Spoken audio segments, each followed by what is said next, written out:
दोस्तों, हम सबको कभी न कभी लेग पेन होती है। कभी कभी हमारा घुटना कुर्सी से टकरा जाता है या फिर कभी कभी हमारे काफ मसल में या थाई में बड़ी जोर से क्रैम्प पड़ता है। ऐसा होने पर दर्द होता है, पर यह दर्द जल्दी ही ठीक हो जाता है। लेकिन अगर सीरियस लेग पेन होने लगे, लगातार होती रहे और जो देखने में ऑर्डिनरी ना लगे, तो फिर स्टोरी कुछ डिफरेंट हो सकती है। कई बार ये पेन किसी अर्जेंट प्रॉब्लम का साइन हो सकती है, जो इलाज न मिलने पर और ज्यादा सीरियस हो सकती है। अगर आपको कुछ इस तरह की पेन नजर आए जो मैं अभी आपको बताने वाला हूँ, तो तुरंत आपको हॉस्पिटल जाना चाहिए। अगर आपकी लोअर लेग या थाई बहुत ज्यादा पेनफुल है, सूज चुका है और हाथ लगाने पर गर्म महसूस होता है, तो ऐसा एक ब्लड क्लॉट की वजह से हो सकता है, जिसे डीप वेन थ्रोम्बोसिस कहते हैं। जिस एरिया में प्रॉब्लम है, उस एरिया की स्किन भी छूने के प्रति बहुत ज्यादा सेंसिटिव बन सकती है और कलर में रेडिश हो सकती है। जिन चीजों के कारण डीप वेन थ्रोम्बोसिस होने के चांसेस ज्यादा होते हैं, वे हैं पहले भी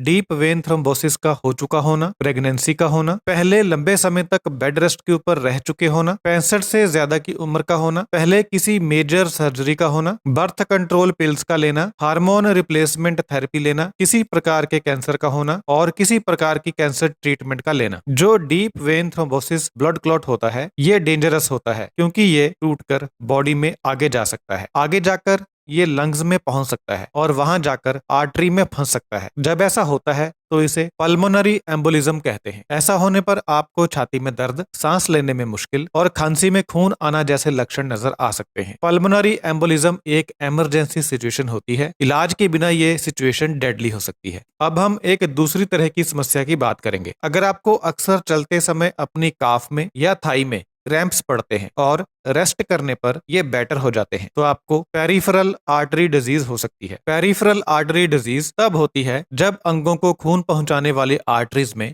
धीरे धीरे प्लाक बिल्डअप होती है। ये डिजीज आमतौर पर लेग्स को अफेक्ट करती है। इस डिजीज की वजह से लेग्स को इनफ ब्लड नहीं मिल पाता। आपको पेरिफेरल आर्टरी डिजीज होने के चांसेस ज्यादा होंगे अगर आपकी एज 65 से ज्यादा है, आप स्मोक करते हैं, आप ओवरवेट हैं, आपका कोलेस्ट्रॉल हाई है, आपको हाई ब्लड प्रेशर है, डायबिटीज है या किडनी फेलियर है। इलाज ना करवाने पर आपको कुछ प्रॉब्लम्स हो सकती हैं, जैसे कि घाव हो सकते हैं, सीरियस इन्फेक्शन हो सकता है और जब आप मूव नहीं कर रहे होंगे तब भी आपको पेन हो सकता है, यानी पेन बढ़ सकता है। इससे गैंग्रीन भी हो सकती है। गैंग्रीन होने पर टिश्यूज मरने लगते हैं, जिसकी वजह से अंग काटना भी पड़ सकता है। अब हम एक तीसरी तरह की समस्या की बात करेंगे। अगर आपको अपनी लोअर बैक में और हिप में बिजली के करंट जैसी पेन महसूस होती है या जलने जैसी पेन महसूस होती है और फिर ये पेन किसी एक लेग की पिछली साइड में चली जाती है, तो ये पेन एक कंडीशन की वजह से हो सकती है जिसे शाटिका कहते हैं। शाटिका होने पर ऐसा भी होगा कि जब आप चलेंगे, छींक मारेंगे या खांसेंगे तो पेन और ज्यादा होगी। शाटिका होने पर आपको काफी बुरा